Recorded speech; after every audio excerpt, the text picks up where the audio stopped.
Hi, my name is Chuck Schmall, and I'm a patent attorney at the law firm of Woodard, Emhart, Moriarty, McNett, and Henry.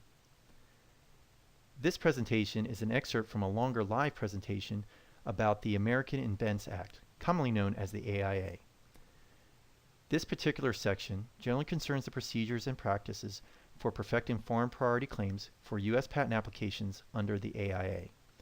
Specifically, we will discuss the new rules concerning the timing and procedures for submitting certified copies of foreign priority patent applications, as well as procedures for submitting verified English language translations. To provide some context, it will first discuss the old procedures. This presentation is provided solely for educational purposes.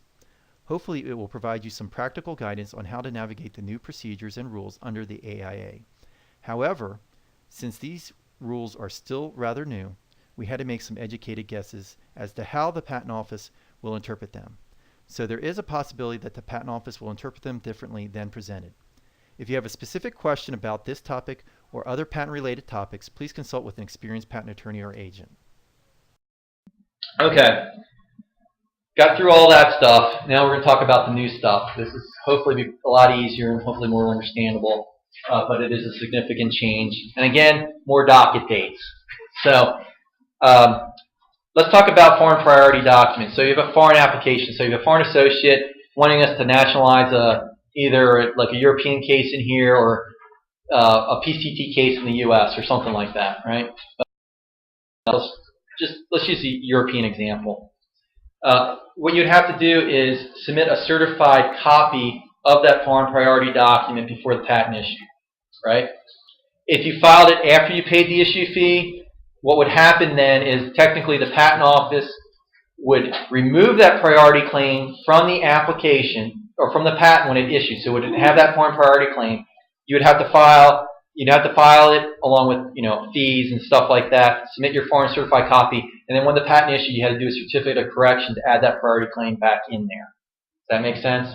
Just because at the time, if you pay the issue fee, publication branch technically don't have priority to that application until you submit the certified copy. So the Patent Office then instituted the Patent Document Exchange Program. There's a lot of patent offices now joining it, and we're going to talk about that in a second. Basically, they just pull electronic copies in the day of the internet now. There shouldn't be a reason why you have to get an official, stamped copy. I mean, when I worked out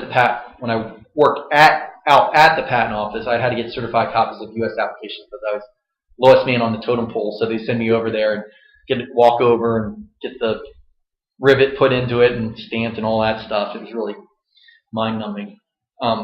But nowadays, you can just do an electronic copy document exchange program. They're not doing it, and we're going to talk about that in a second. Translations. You might not know this, or some of you might not know this. My previous firm, we did a lot of foreign prosecution, so this is constant for me. So it's drilled into my head. For any foreign priority application you're claiming priority to that is not in English, so say it's not from Australia, United Kingdom, etc., Canada, to perfect the foreign priority, you might have to submit a translation of that document so to prove that you have support back to that earlier filing date. Because if you can't read it, you don't know. It could have been about something else. So usually you didn't have to submit it, except if there was an intervening prior art. So if something was published between when that foreign priority application was filed and when you go ahead and file it in the U.S., you'd have to submit an intervening art, and the examiner will require it. My normal practice was just go ahead and submit it to take that off the table so I didn't have to get an extra office action or something shouldn't have been cited against me. So, again, it's generally not required, but there's changes on this translation requirement as well.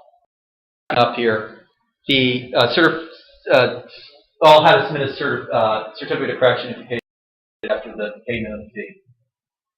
Okay, let's talk about the new rules.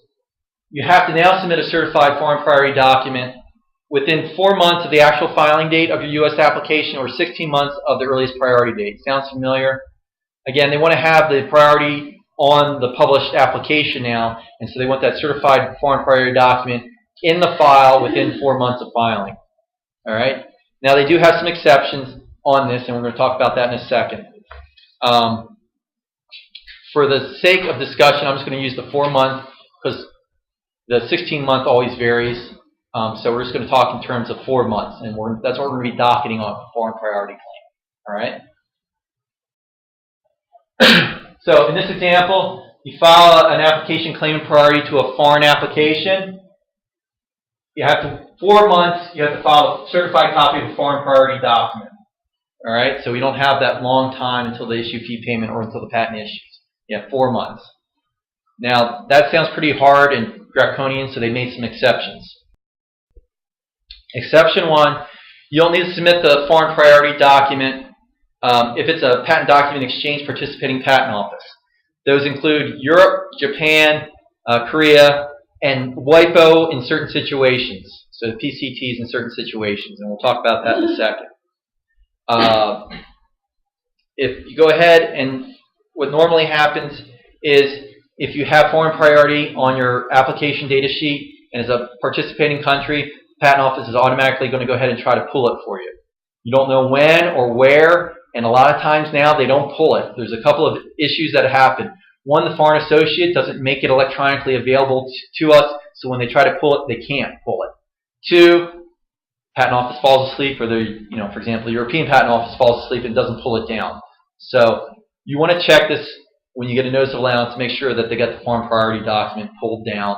There's a thing in pair, I forget what it actually technically says, but it spells out that we pulled the document we have and we're okay. So the one exception is now, if the country that is not a patent document exchange country, but say it's a European application that claimed priority to a German application, again, this might get old real quick because there might be some other countries coming on that are going to be patent document exchange, but let's just use this as an example. But they went ahead and submitted the certified copy of the German application in the European Patent Office. You could go ahead and use that as an electronic document exchange, but you're going to have to submit a request for that. You're going to have to submit a physical paper, that form for the request to pull that foreign priority document. All right, that's different. So you can't rely on the ADS although technically you can pull it electronically, but it's not a participating country. It's originating country. Hopefully that makes sense. Talked about this where the request normally is not required. Exception is if you need a separate request, the SB 8038 form, where the original document was foreign document was not originally filed in the PDX participating patent office, but is available in the PDX participating patent office. Important to note, design patents can't pull electronically. You need to actually get the certified copy. All right, so you can't rely on that. And then PCT applications are limited receiving offices, so Denmark, Finland, International Bureau, and Sweden. So that's only where PCT can apply. So it's really weird. I guess they're working on it. But so let's show you an example here. File my priority application, file my U.S. application, submit my ADS, claim priority, and this is Europe, so it's a PDX or Patent Document Exchange Program participating country. Patent Office can then go ahead and electronically retrieve it, and the Patent Office will send them, or you download, basically they're downloading an electronic copy of the foreign priority document before the patent issues. So by submitting this ADS, this is another advantage. You're satisfying submitting the foreign priority document requirement within 4 months. Does that make sense? So if it's a PDX participating country and you submit an ADS claiming priority, you're good. All right. If it's not a PDX participating country, you're not good. All right. So you have to be aware of that.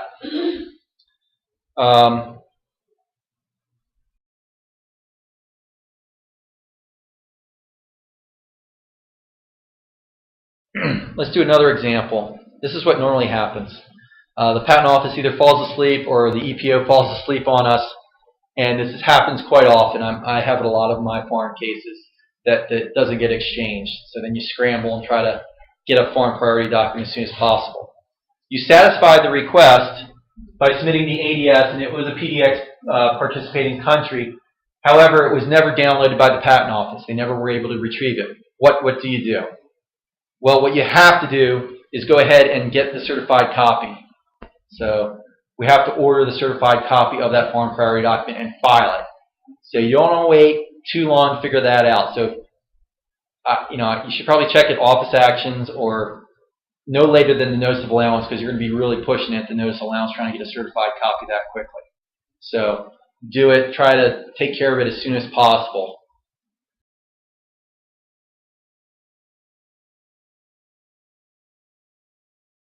Okay, exception 2. Let's say you have a country that's not a patent document exchange country, or some other reason. What you can do is have the foreign associate give you what is termed an interim copy. What an interim copy is, whatever they filed as the original application, they just send you a copy on it. You stamp it or mark it, probably watermark if it's a PDF, watermark it and label it interim copy. Submit that, and that'll satisfy the 4-month requirement to get your foreign priority document in there. Does that make sense? So you need to clearly label it as interim copy. You also need a cover sheet identifying the application number, country, filing date, and then stating that it's a true copy of the original foreign priority document. All right? That'll satisfy the 4-month requirement. So in this instance, go ahead and send a foreign copy. However, they don't have time to get you a certified copy. What you do is go ahead and say, okay, send me what you filed over in France in this instance. They'll go ahead and send it to you. And then if you file within 4 months of filing the application, you satisfied the requirement to get the foreign certified copy in there. You're still going to have to submit the certified copy before the patent issues. All right? So, but at least you've forestalled the requirement. You satisfy the requirement of getting a certified copy in there. So my normal practice is going to be, if I get a foreign case I'm nationalizing, I'm going to ask the foreign associate to send me a copy.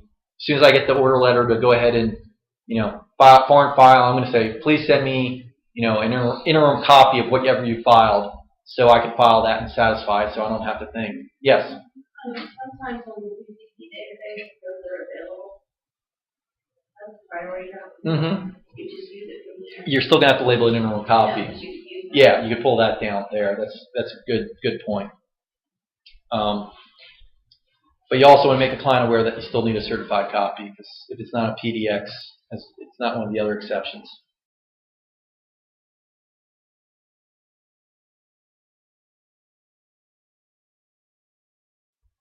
Okay, let's talk about late submissions. All right, it's very similar to the current practice in some respects. You need to submit a foreign priority document. Say you missed a 4-month deadline. You still need to submit the certified copy. You need to file a petition. They have a lower standard now. You don't need extraordinary circumstance. You just need good sufficient cause. I screwed up. That's my reason why. My good sufficient cause. I'm an idiot. No one said, no, Chuck, you're not an idiot. I hear that. Dead silence. And then you need to pay a fee. They lowered the fee. It's $200 now. And so this is the situation. You get the notice of, any time after the 4 months, you have to do this, right? So even if you haven't, up to when you pay the issue fee. When you pay the issue fee, you have to do all of this above, but you also have to pay what is a processing fee. And I didn't put the actual fee down because they've been changing fees so much, but it's going to cost. And then you also need the certified copy. And more importantly, what's going to happen is if you pay the issue fee like before, it's not the foreign priority document's not going to, or the foreign priority claim is not going to appear on the face of the patent. You have to then submit a certificate of correction to add the foreign priority claim to the patent. Does that make sense? We'll illustrate it in the next drawing. Okay. So let's do this example. You file your ADS, but in this example, it's not a patent document exchange country, and so, oops, 4 months came around. I didn't get my foreign certified copy. Didn't get the interim copy in there. Or you just missed it on your docket entry or something like that. All is not lost. What you do is before you pay the issue fee, go ahead and file your certified foreign priority document. All right, so you pay your fee along with the petition, and then submit your certified copy. You're okay. All right. After you pay the issue fee, you have to do all that as well as pay a processing fee, which is just an additional fee and then file a certificate of correction because the foreign priority claim is not going to appear on the face of the patent. Is that pretty clear?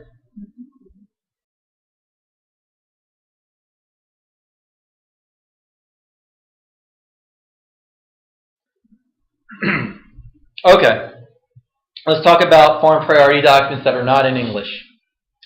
You may require a submission of a translation of a non-English one if there's an interference. Interferences are still alive, even though we switched to a first inventor to file system. Not a first to file, it's a first inventor to file system. Also, you'll need an English translation to overcome a reference cited by the examiner to perfect your foreign priority claim. Or the examiner can just say, I want a translation of your foreign priority document, and you're going to submit a translation. So, again, it's just simply what we do now, verified translation, just saying that it's accurate. I hope you found this presentation to be helpful. If you have any questions or comments about this topic or any other patent-related topics, please feel free to call me at 317-713-4954 or send me an email at cschmall@uspatent.com.